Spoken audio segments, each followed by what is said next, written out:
마태복음 8장 28절에서 34절 말씀 가지고 하나님의 아들 예수 그리스도라는 제목으로 함께 은혜 나누고자 합니다. 지난주 말씀은 제자들이 예수님의 명령을 따라 배를 타고 건너편으로 가다가 풍랑을 만나서 죽을 위기를 경험한 내용이었습니다. 그 말씀의 초점은 큰 믿음이 무엇인가에 있었습니다. 예수님이 누구신지 알고 예수님을 따라 건너가는 것은 큰 믿음이 아니라 아주 작은 믿음이라고 했습니다. 예수님이 누구신지 안다면 풍랑이 있는 바다 가운데서도 예수님과 함께 있으므로 두려워하지 않는 것이 큰 믿음이라고 했습니다. 이어지는 오늘 말씀은 건너편 이방인 지역에 도착했을 때 귀신 들린 사람들도 예수님이 누군지 알아보고 심판의 때가 언제인지 안다고 말을 합니다. 여기 보면은 하나님의 아들 예수 그리스도께서는 이방인들 가운데서도 경계선 밖으로 밀려난 사람들까지도 세상에 그 무엇보다 더 소중히 여기신다는 것입니다. 그러나 반대로 이방 사람들은 사람보다 재산을 더 소중히 여기는 모습이 나옵니다. 오늘 말씀을 통해 우리가 예수 그리스도가 어떤 분인지 깨닫고 우리의 인생의 풍랑 가운데서도 예수님만 전적으로 의지하는 그런 믿음을 살도록 합시다. 첫 번째로 28절에서 29절에 보면 예수님의 정체와 심판의 때를 알아보는 귀신들이 나옵니다. 예수께서 가버나움에서 배를 타고 건너가신 곳은 가다라 지역입니다. 가다라 지역은 데카폴리스, 데카는 열이고 폴리스는 도시라는 말입니다. 10개의 도시들이 있는 그 지역 중에서 한 도시의 이름이 가다라입니다. 근데 문제가 있습니다. 이 가다라가 도시에서, 이 가다라라는 도시가 갈릴리 호수에서 5마일 정도 떨어져 있었다는 겁니다. 그렇기 때문에 후대의 성경 해석자들은 말이 안 된다고 생각해서 물가에 가까운 거라사나 겔게사로 바꿔놨습니다. 하지만 본문을 잘 읽어보면 가다라라는 도시 지역이라고 하지 않았고요, 가다라 지역이라고 했습니다. 유대인 역사가 조세푸스의 기록에도 그 도시에서 멀리 떨어진 갈릴리 호수까지도 가다라에 속했다라고 기록하고 있습니다. 마태는 사람들이 좀 더 알기 쉽게, 그 바닷가가 어딘지 모르잖아요. 그러니까 그 인근에 있는 큰 도시를 이름을 말해서 가다라 근처에 있는 곳이라고 말한 겁니다.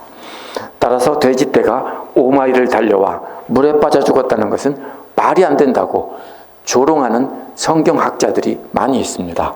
그러나 이것은 본문을 이해하지 못한 것입니다. 예수께서는 도시인 가다라를 간 것이 아니라 가다라에 속한 갈릴리 호숫가에 가신 겁니다. 예수님은 거기서 귀신 들린 사람 두 사람을 만났습니다. 28절은 이 두 사람이 무덤 가운데서 사이에서 나오다가 예수님과 마주쳤다고 했습니다. 그런데 무덤 사이라고 번역한 말은 사실은 잘못된 번역입니다. 무덤 사이가 아니라 원어는 무덤 속에서 나왔다는 것입니다. 근데 왜 한글 성경은 무덤 사이라고 했을까요? 한국의 사고로는 무덤 속에서 사람이 나온다는 건 있을 수 없죠. 그래서 그렇게 한 것입니다. 그러나 이스라엘 사람들은 무덤이 바위로 된 동굴이고요, 그 안에는 문이 달려있고 이렇게 집처럼 꾸며져 있습니다. 그렇기 때문에 이것은 무덤 사이가 아니라 무덤 속에서 나왔다 그래야 맞습니다. 그 지방의 무덤은 바위로 된 동굴 속에 있었기 때문에 이 사람들이 거처로 사용하기에 아주 좋은 곳이었습니다. 사람들에게 쫓겨나자 이들은 무덤 속에서 살면서 무덤 속에서 나오다가 무덤문 근처를 지나가는 예수님과 마주쳤다는 뜻입니다. 그래서 무덤 사이에서 나온 게 아니라 무덤 속에서 나온 것입니다. 귀신 들린 사람에 대한 묘사가 마태와 마가가 다릅니다. 마가는 귀신 들린 사람의 상태를 아주 자세히 말합니다. 쇠사슬로 묶어두었는데 쇠사슬을 끊고 소리를 질러대며 제 몸에 상처를 냈다, 이렇게 말합니다. 마가는 왜 그러냐면 이방인 출신 성도들이 예수님을 알지 못하던 때의 모습을 그림처럼 그려주려고 그렇게 한 것입니다. 마가의 초점은 예수를 알지 못하던 사람들이 귀신 들린 무덤 속에서 사는 자와 같았다. 너희들이 바로 그런 사람들이었다. 이 얘기를 증거하고 있는 것입니다. 하지만 마태는 유대인들에게 줄내주기 위해서 기록했습니다. 그렇기 때문에 귀신 들린 사람에 대해서는 사나워서 아무도 그 길을 지나다닐 수 없었다라고 간단히만 말합니다. 마태의 초점은 귀신 들린 사람이 아닙니다. 마태는 자신이 목격한 것을 가지고 예수님이 누구신가를 알라고 증거하고 있는 것입니다. 마태가 직접 목격한 것을 자기가 자신의 말로 증언하다가 기록했기 때문에 마가와 마태가 이렇게 전혀 다르게 기록해 놓은 것입니다. 많은 성경 해석자들이 마태는 마가의 것을 보고 베껴 쓰다가 이 부분은 간단히 줄여 썼다 이렇게 말합니다. 왜냐하면 마가는 짧고 마태는 길기 때문에 긴 거 보고 짧게 쓸 사람은 없죠. 그렇죠? 그렇기 때문에 그렇게 말을 합니다. 이게 무슨 뜻이냐면요. 유명하다는 학자들이 그렇게 말하는데 무슨 뜻이냐면요. 성경에 일어난 기적은 없다예요. 없는데 어떻게 서로 다른 사람이 완전히 떨어진 곳에서 증언했는데 이게 같은 사실을 증언하고 있냐. 이건 말이 안 된다. 그러니까 틀림없이 어떤 자료가 있었을 것인데 그것을 보고 마가가 베꼈을 것이고 마태는 또 마가와 그것을 보고 베꼈을 것이다. 이런 식으로 설명을 하는 겁니다. 왜요? 이 성경에 나타난 기적 자체를 믿지 않는 독일의 그 지성 있는 성경학자들이 그렇게 해석하는 겁니다. 많은 사람들이 그렇게 생각합니다. 그러나 그게 아니라 실제로 있었던 일을 마태가 목격했고 마가가 목격한 겁니다. 그것을 말로 증거하다가 기록하다 보니까 같은 일을 가지고 전혀 다르게 한 것입니다. 성령께서는 마태와 마가에게 서로 다른 감동을 주셔서 이렇게 기록한 것입니다. 그래서 만약에 실제로 있었다라고 하면은 아무 문제가 없어요. 비슷한 내용이. 근데 실제로 없었다라고 할 때는 반드시 베꼈다라고 할 수밖에 없는 겁니다. 이 19절은 큰 구경거리가 생겼을 때 쓰는 말이 있습니다. 한국말로 야 저것 좀 봐 라는 말입니다. 이 말은 오늘 말씀에서 3번이 나오는데요. 첫 번째 구경거리는 귀신 들린 사람들입니다. 귀신 들린 사람들은 큰 소리로 고함을 치며 말했습니다. 그 내용은 당신이 우리와 무슨 상관이 있습니까? 질문인 것 같지만 질문이 아닙니다. 아직 때가 되지 않았기 때문에 자신들은 예수님과 상관이 없다는 것입니다. 그러니까 제발 건드리지 마십시오. 이런 뜻입니다. 그러면서 이들은 예수님을 하나님의 아들이라고 부릅니다. 이 호칭이 오늘 말씀의 핵심입니다. 지난주 말씀 끝부분에 27절에서 이분이 누구시기에 바람과 바다까지도 그에게 복종하는가에 대한 대답을 귀신들이 해주고 있는 겁니다. 바람과 바다를 잔잔케 하실 수 있는 분은 하나님 한 분밖에 없습니다. 그래서 귀신은 예수님이 바로 하나님과 동등한 하나님의 아들이다. 이렇게 증언하고 있는 것입니다. 하나님의 아들이라는 호칭은 나중에 예수님 부활을 목격한 제자들이 예수님을 부를 때 쓴 호칭입니다. 따라서 바다를 잔잔케 하시는 예수님을 보고 이 사람이 누구냐라고 그때까지도 모르고 궁금해 했었습니다. 그런데 귀신 들린 사람이 이분은 하나님의 아들이다 라고 가르쳐 준 것입니다. 그래서 구경하던 제자들은 귀신 들린 사람의 말을 통해서 예수님이 하나님의 아들이라고 알게 됐습니다.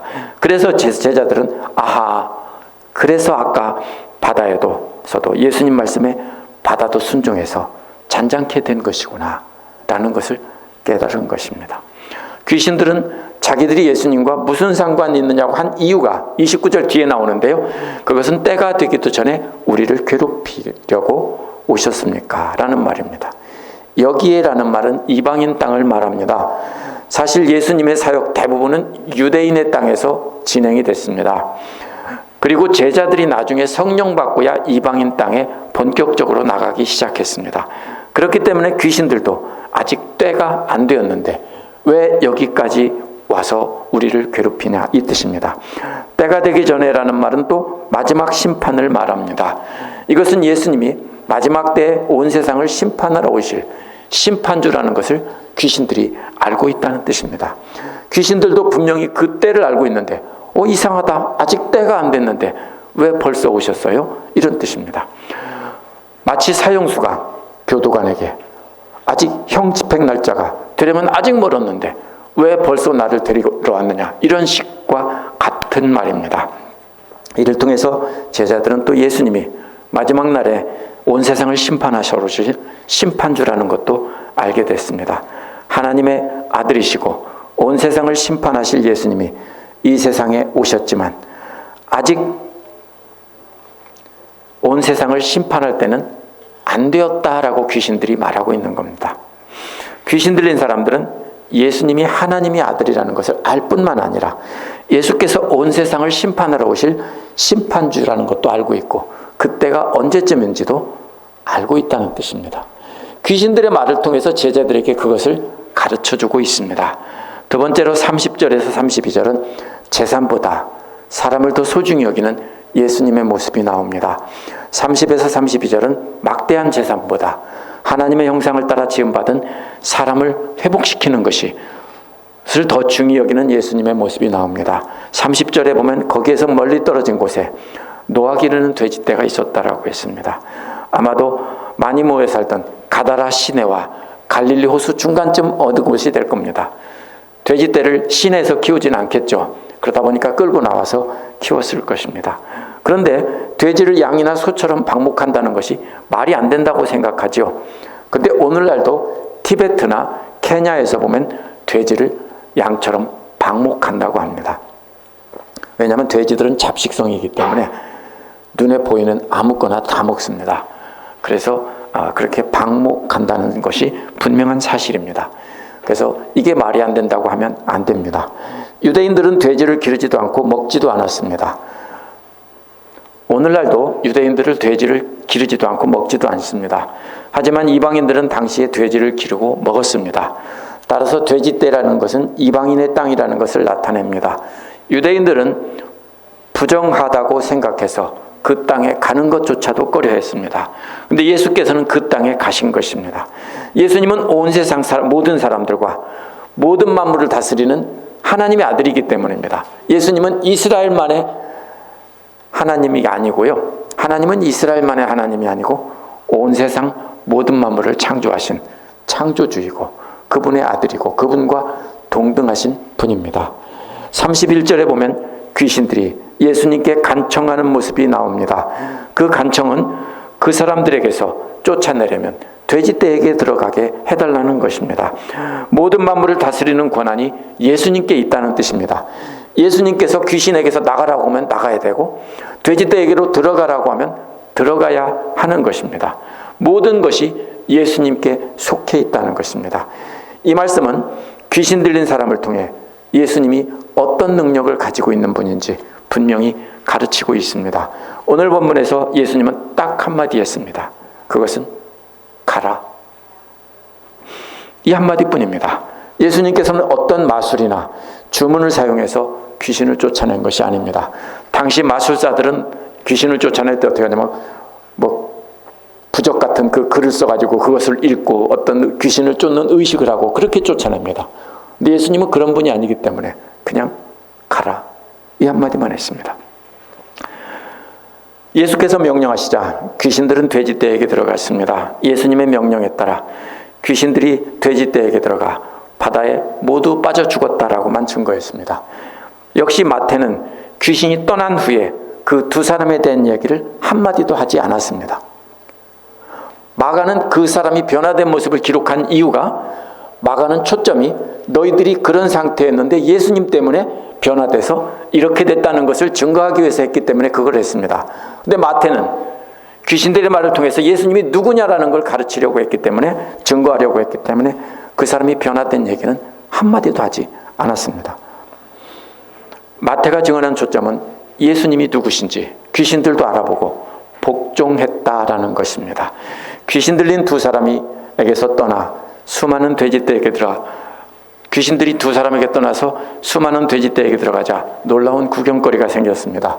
그래서 저것 좀 봐라는 말이 또 32절 중간에 나옵니다.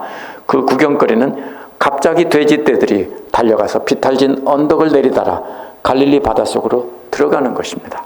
엄청나게 맞은 돼지떼들이 흙먼지를 뽀얗게 일으키며 바닷속으로 달려가는 모습은 정말로 대단한 구경거리였을 것입니다. 그것을 보고 제자들은 놀라고 있었을 것입니다. 이 모습을 보며 제자들이 무슨 생각을 했을까요? 돼지떼 2,000마리라면 정말로 큰 돈일 텐데 아깝다고 하지 않았을까요? 제자들은 유대인이었으니까 돼지를 욕심내지는 않았을 겁니다. 그러나 분명히 엄청난 재산 손실이라는 것은 알았을 겁니다. 그 당시 사람들이라면 몇 마리면 사람 한 사람과 바꿀까요? 제가 생각하기에는 노예의 가격은 10마리 정도밖에 안 될 겁니다. 제가 찾아보지는 않았습니다. 그냥 하는 말입니다. 하지만 예수님은 귀신 들린 두 사람을 살리기 위해 2,000마리의 돼지떼를 희생시키는 모습을 보고 제자들은 깜짝 놀랐을 것입니다. 어떻게 저럴 수가 있나? 귀신 들린 두 사람은 이방인 땅에 있었으니까 당연히 이방인들입니다. 이 두 사람은 이방인들에게도 경계선 밖으로 쫓겨난 더러운 사람들입니다. 이방인들조차도 가치가 없다라고 생각한 사람들이고요. 죽어도 슬퍼할 사람도 없는 사람들입니다. 제자들은 이 모습을 보면서 예수님은 세상 사람들을 아무 가치도 없다고 무시하는 사람들을 조차도 엄청난 돼지떼보다 소중히 여기시는 분이다 라는 것을 제자들은 깨달았을 것입니다. 제자들은 이 두 이방인들도 하나님의 형상으로 지음받은 존재라는 것을 깨달았을 것입니다. 그래서 예수께서 엄청난 재산 손실을 감수하면서 이들을 하나님의 형상으로 회복시킨 것입니다. 제자들은 자신들의 기준으로는 부정해서 상종 못할 사람인데 하나님께서는 모두 귀히 여기고 사랑하신다는 것을 깨달은 것입니다. 이 기적은 예수께서 한 사람의 생명을 천하보다 귀히 여기신다는 것을 가르치고 있습니다. 사람들은 가장 천하고 더럽고 가치 없다고 여기는 사람들을 하나님의 아들 예수 그리스도께서는 그렇게 소중히 여기셔서 회복시켜 주시길 원한다는 겁니다. 이것이 우리에게도 큰 은혜가 됩니다. 우리도 유대인들 관점에서 보면 이방인들이고 죽을 수밖에 없는 죄인들인데 우리를 위해서 그렇게 예수께서 십자가에 죽으시고 우리를 살리셨기 때문입니다. 세 번째로 33절에서 34절은 생명을 보다 재산을 소중히 여기던 이방 사람들의 모습이 나옵니다. 돼지를 치던 자들이 이 모습을 보고 도망가서 읍내로 들어갔다고 했습니다. 읍내라고 번역된 말은 도시라는 뜻입니다. 이들은 두려운 나머지 정신없이 도망가서 사람들이 사는 도시로 들어갔습니다. 그들은 도시에 있는 사람들에게 이 모든 일과 귀신 들린 사람에게 일어난 일을 알렸습니다. 34절에 그러자 또 구경거리를 알리는 말이 나옵니다. 그 구경거리는 예수님을 만나기 위해 그 도시에 모든 사람들이 쏟아져 나왔다 이것입니다. 어떻겠습니까? 한번 생각해 보십시오. 도시에서 막 한꺼번에 사람들이 막 달려나옵니다. 돼지떼가 달리는 것처럼 흙먼지를 일으키며 막 달려나왔겠죠. 왜? 자기들이 엄청난 재산이 손실됐고 믿을 수 없는 일이기 때문에 진짜로 그러냐? 큰일 났다. 빨리 가보자고 달려나온 겁니다. 돼지치기들의 말을 듣고도 설마했을 것입니다. 근데 와서 보니 돼지떼는 모두 사라지고 돼지떼들이 물속으로 들어간 발자국만 있었을 겁니다. 귀신 들린 사람들이 멀쩡해진 것도 봤을 겁니다. 저들은 이 모든 것을 확인한 후에 예수께 떠나달라고 했습니다. 어째서 그 도시 사람들은 자기 아들이나 딸들을 치료해달라고 몰려들지 않고 떠나달라고 했을까요? 다른 곳에서는 그렇게 귀신을 쫓아내고 치료했다면 어떻게 했습니까? 많은 사람이 데리고 와서 우리 아들도 귀신 들렸는데 고쳐달라고 그랬죠. 이유는 두 가지 가능성이 있습니다. 첫 번째는 엄청난 능력을 행하신 예수님을 보고 저들은 두려움에 사로잡혔을 겁니다. 돼지치기들도 역시 같은 두려움에 사로잡혔을 겁니다. 자기들이 지은 죄 때문에 벌을 받아 죽을지도 모른다고 생각했을 가능성이 있습니다. 성경을 보면 하나님의 임재를 체험한 사람들은 모두 다 죽을까 두려워했기 때문입니다. 마태복음 5장 8절에 보면 그물이 찢겨질 정도로 잡힌 고기들을 보고 베드로는 두려운 나머지 예수님께 나를 떠나소서 나는 죄인이로소이다 라고 했습니다. 예수님을 하나님으로 보고 그렇게 고백한 것입니다. 그런데 또 다른 가능성은 재산상의 손실입니다. 엄청난 재산상의 손실을 가져왔기 때문에 더 큰 손실이 있을까 두려워서 떠나달라고 했을 것입니다. 전체적인 문맥을 보면 한 사람의 생명을 무엇보다 더 중히 여기시는 예수님과 사람의 생명을 재산보다 중히 여기는 이방인들이 대비가 되는 것입니다. 따라서 문맥을 보면 이들이 예수님께 떠나달라고 부탁한 것은 예수님을 두려워해서라기보다는 재산상의 손실을 염려해서일 것입니다. 왜냐하면 앞으로도 많은 귀신 들린 사람들이 있을 것인데 그러면 자기들 재산은 다 날아갈지도 모른다, 이렇게 생각했을 겁니다. 본문을 읽으면서 계속 염두에 두어야 하는 것은 이 광경을 지켜보던 제자들입니다. 귀한 일을 하신 예수님을 배척하는 이방인들을 보면서 분노하기도 했을 겁니다. 어떻게 저럴 수가 있냐. 그러면서 사람들에게 배척당하는 것이 예수님의 일만이 아니라 자신들의 일이라는 것을 깨달았을 겁니다. 왜냐하면 스승과 제자는 함께 먹고 마시고 함께 생활하며 함께 기쁨과 고통을 당해야 하기 때문입니다. 예수님께서 제자들도 나중에 예수님과 같은 고통을 당할 것이라고, 배척을 당할 것이라고 하셨기 때문입니다. 이 장면을 통해 예수께서 제자들에게 보여주고자 하는 것은 세상 사람들은 사람의 생명보다 자신들의 재산을 훨씬 더 중히 여긴다는 것입니다. 그래서 큰 재산이 걸려 있으면 사람을 죽이기도 하는 것입니다. 하지만 예수님은 세상 사람들과는 완전히 다르다는 것입니다. 이제 제자들도 세상 사람들과 완전히 달라야 된다는 것을 가르치시려는 겁니다.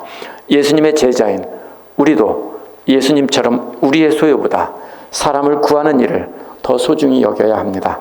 명예를 얻으려고 따라온 제자들이 있었다면 정신이 번쩍 났을 것입니다. 앞으로 어디 가나 자신들도 예수님과 함께 배척을 당할 것이라는 것을 깨달았기 때문입니다. 부귀영화를 기대했던 제자들도 정신이 번쩍 들었을 것입니다. 예수께서 이렇게 엄청난 재산을 손실시키시면서 두 사람의 생명을 구하셨기 때문입니다. 그래서 제자들은 예수께서 자신을 따라오려거든 명예도 포기하고 재산도 포기하고 따라오란 말이 바로 앞에 나와 있었던 것입니다. 그래서 예수님은 마태복음 16장 24절에서도 누구든지 나를 따라오려거든 자기를 부인하고 자기 십자가를 지고 나를 따를 것이니라 라고 하신 겁니다. 예수께서는 유대인 지역에서도 사람들이 멸시하여 경계선 밖으로 밀어낸 사람들을 사랑하시고 회복시켜 주셨습니다. 그래서 이방인과 노예와 여자들의 경계를 무너뜨리시고 그들에게 능력을 베풀어 주신 것입니다. 그런데 이번에는 이방인들도 쓰레기 취급하여 경계선 밖으로 밀어낸 사람들을 사랑하셔서 그들을 하나님의 닮은 형상으로 회복시켜 주신 겁니다. 오늘 말씀을 통해서 하나님의 사랑의 기준은 사람들과는 완전히 다르다는 것을 알 수 있습니다. 우리는 어떤 사람을 사랑합니까? 내게 잘하고 그래도 뭐라도 가지고 이익이 될 만한 사람들을 사랑하려고 하겠죠? 아무것도 아니고 무시할 만한 사람들은 그냥 무시하지 않습니까? 그러나 하나님은 우리의 기준과는 전혀 다르다는 것입니다. 오늘 말씀을 통해서 예수님이 누구신지를 알 수 있습니다. 첫 번째로 하나님의 아들입니다. 제자들은 귀신의 부르짖음을 통해서 예수님이 하나님의 아들이라는 것을 깨달았습니다. 두 번째로 때가 되면 예수님은 귀신들과 모든 악한 세력들을 멸하시러 오시는 심판주라는 것입니다. 아직 때가 되지 않았는데 오셨다는 말을 통해서 알 수 있습니다. 셋째로 한 생명을 천하보다 귀히 여기시는 분이라는 겁니다. 예수님은 두 사람을 구하기 위해 수많은 돼지떼를 희생시킨 것을 통해서 알 수 있습니다. 하지만 중요한 것은 예수님은 믿지 않는 사람들에게 배척을 당하시는 분이라는 겁니다.